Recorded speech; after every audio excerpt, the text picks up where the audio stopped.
Welcome to our channel. Today we how to transfer property management access using AppFolio, detailed guide step by step clearly. To begin transferring property management access in AppFolio, log in to your AppFolio account. Navigate to the settings section on the left sidebar. Select users from the drop-down menu. In the users section, find the user you want to transfer access from.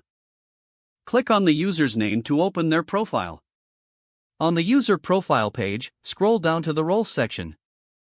Here, you will see a list of all roles currently assigned to the user.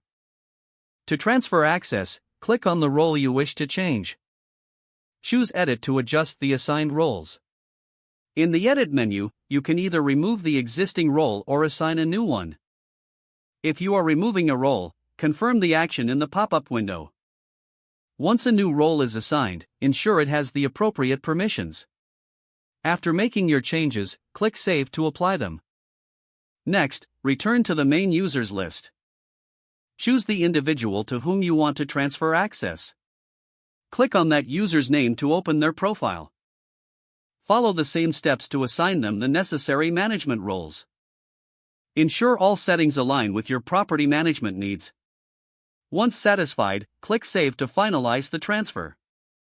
Verify that the changes appear correctly in both users' profiles. You have successfully transferred property management access using AppFolio. If the page does not load, refresh the browser or try again in a private or incognito window.